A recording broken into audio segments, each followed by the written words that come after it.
দেৰগাঁৱৰ ব্ৰহ্মপুত্ৰ অঞ্চলত বানৰ মাজৰ এক কৰুণ দৃশ্য। এহাল ককা আইতাৰ দুৰ্বিষহ জীৱন সংগ্ৰামে চকু সেমেকাই তুলিব আপোনাৰ। ব্ৰহ্মপুত্ৰ অঞ্চলৰ খলিহামাৰীৰ ককা আইতাৰ ঘৰখন সম্পূৰ্ণৰূপে পানীৰ মাজত। চোতালত এককাল পৰ্যন্ত পানী। অতি কষ্টৰে দিন হাজিৰা কৰি জীৱন কটাই থকা ককা আইতা এতিয়া পৰিছে সংকটত। ঘৰৰ ভিতৰত উই সাফলুৰ দম। সাপকে ধৰি বিষাক্ত সৰীসৃপৰ লগত কৰিবলগীয়া হৈছে সহবাস। সপোনৰ ঘৰখন ভাঙি চুৰমাৰ কৰিলে বানে। কি কৰিব কি খাব তাকে লৈ সন্দিহান ককা আইতা। এখন কলৰ ভূৰক সাৰথি কৰি দুয়োজনে যোৱা ২২টা দিন ধৰি কটাইছে কষ্টৰ জীৱন। চৰকাৰ প্ৰশাসন নাইবা দল সংগঠন কাৰোৰে চকুত নপৰা ককা আইতাৰ কাষত প্ৰতিদিন টাইমৰ সাংবাদিক মৃদুস্মন্ত বৰা উপস্থিত হৈছিল। মৃদুস্মন্ত বৰুৱাৰ জৰিয়তে আমি কিছু দৃশ্যাংশ আপোনালোকক দেখুৱাব বিচাৰিছোঁ। হয়, বানে বিধ্বস্ত কৰা জনজীৱন আৰু এক দুৰ্বিষহ জীৱন কটোৱা এটা পৰিয়ালৰ কাষলৈ মই মুহূৰ্তত আহি আছোঁ। দেৰগাঁৱৰ ব্ৰহ্মপুত্ৰ অঞ্চলৰ যি পুলিকৰণীৰ খলিহামাৰীৰ এটা পৰিয়াল ককা আৰু আইতা। ককা আৰু আইতাৰ ঘৰখন আজি ২০ দিনৰো অধিক দিন হ'ল তেওঁলোকৰ পানীৰ মাজত আবদ্ধ হৈ আছে। কোনো প্ৰশাসনৰ লোক আহি নোপোৱা ঠাইত আমি প্ৰতিদিন টাইম আহিছোঁ আৰু এখন কলৰ ভূৰত আমি এই মুহূৰ্তত আহিছোঁ আৰু আমি কিছু আগুৱাই যাম। এয়া হৈছে ককা আৰু আইতা। ককা আৰু আইতা চাওক, এই যিটো আপুনি বিধ্বস্ত পৰিৱেশ দেখিছে, এই পৰিৱেশটোতেই ককা আৰু আইতা আছে। ককা আৰু আইতাৰ ঘৰখনতে আমি যাবলৈ যত্ন কৰিম। কেনেদৰে জীৱন কটাইছে, কি ধৰণে চাওক, এইখন কলৰ ভূৰখনেই তেওঁলোকৰ এই ককা আইতাহালৰ এইকেইদিনৰ সম্বল। আজি এটা দুটা দিন নহয়, ২০টাতকৈ অধিক দিন এই ককা আইতাহালে এনেদৰে এই কলৰ ভূৰখনে পাৰাপাৰ হয়। আৰু ইয়াতে এই যে চোতালখন দেখিছে চাওক, ককাগৰাকী ইতিমধ্যে এই যি তেওঁৰ এককাল পৰ্যন্ত পানী হৈছে, এইখন তেওঁলোকৰ চোতাল। আনফালে যদি কেওফালৰ পৰিৱেশটো চাই, এই খলিহামাৰীৰ বহুকেইটা পৰিয়াল এনেদৰে এই স্থানত আছে আৰু কি ধৰণে এক দুৰ্বিষহ জীৱন কটাইছে। ককা আইতাহালৰ চাওক, চকুলো কোনো আজিলৈকে অহা নাই মানুহ। আমি কেৱল প্ৰতিদিন টাইম আহিছোঁ আৰু আমি ভূৰৰ পৰাই আমি যদি সম্ভৱ হয়, আইতা বহুত কষ্ট হৈ আছে আপোনাৰ। আমাৰ মুৰ্গী পুহিছিলোঁ, কিনি হাজিৰা কৰি মৰি থাকিলে কেইটামান। আৰু কেনেকৈ থাকিম বাৰু ইখনত, তুমি নিজে চিন্তা কৰ। পানী ভিতৰতো থাকিব নোৱাৰি আমি। এতিয়া আমি কেনেকৈ যাওঁ, ভূৰকণ লৈ যাওঁ, এই ল'ৰাটোৱে দেখে আমাৰ বহুত কষ্ট। তাৰপিছত গৰু ছাগলীৰ অৱস্থা এই ৰাস্তাত, ছাগলীজনীয়ে ঘাঁহ খাবলৈ নাপায়, এই পাত বান্ধি দিছোঁ। বহুত কষ্ট খাবলৈ শুবলৈ খাবলৈ বহুত কষ্ট। বিচনা নাই শুবলৈ, এই পানী সোমাই আছে ভিতৰত।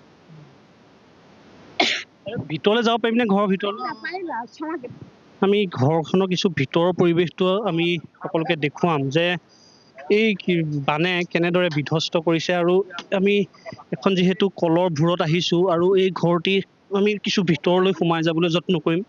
এইসমূহ চাওক, তেওঁলোকৰ ছাগলী। আমি সাৱধানে আহিবৰ বাবে অনুৰোধ জনাইছোঁ। তেওঁলোকৰ এইবোৰ আছিলে চাওক ছাগলী, তেওঁলোকৰ বাৰান্দাত বহুৱাই থৈ খাবলৈ দিছে আৰু ভিতৰলৈ কিছু সোমাই আহিছোঁ। ইয়াৰ ভিতৰত উই সাফলো ইতিমধ্যে চাওক, ভিতৰত এতিয়া উই সাফলো। এইখন যে চাওক, এইখন ঠিক বিচনা বুলি ক'ব নোৱাৰি, বাঁহৰ 4টা খুটা পুতিছে আৰু ইয়াতে কোন শুৱে? মোৰ বুঢ়াটো শুৱে। এই চাংখন ভাগি থাকিলে তাৰপৰা আনি এইখিনিত দিলোঁ পুতি পেলাই।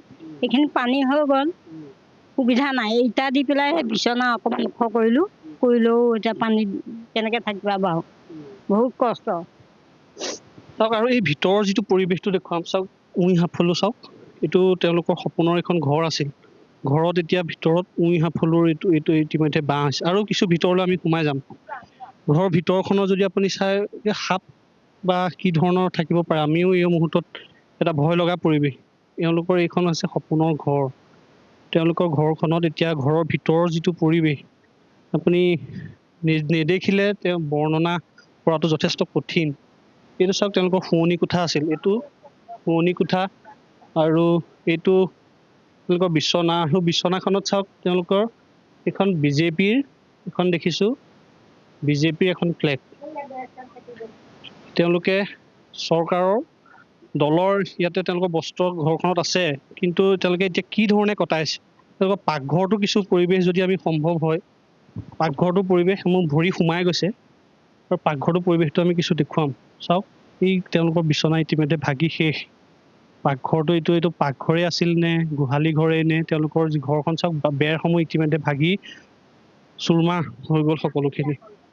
আৰু আমি এটা কিছু আৰু বাহিৰলৈ আমি যাম, পুনৰ আপোনাৰ লগত আমি কিছু কথা পাতিব লাগিব, কাৰণ চৰকাৰৰ মানুহ ইয়ালৈ কিন্তু আজিলৈকে অহা নাই। অত্যন্ত দুৰ্গম।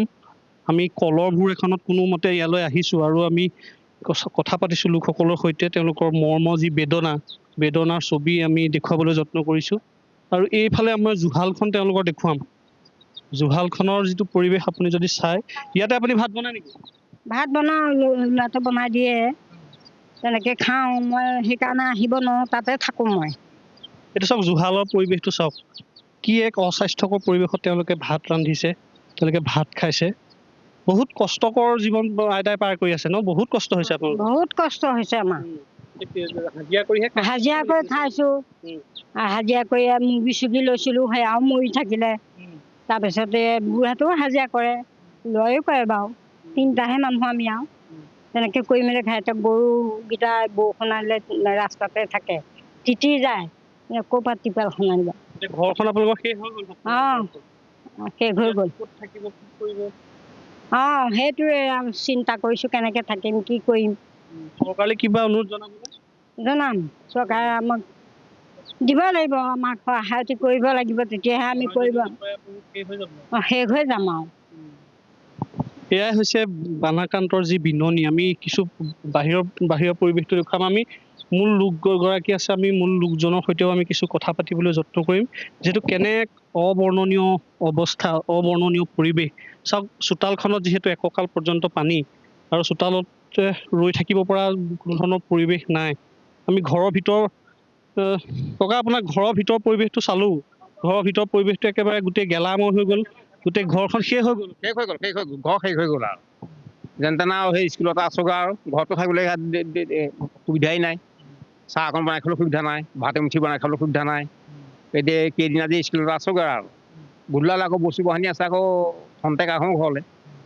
পৰিয়ালটো তাতে থাকে বাৰু, মই ইয়াতে থাকোঁ। ভয় লাগে, সাপটো এইবাৰ বহুত সাপ আহিছে এইবাৰ।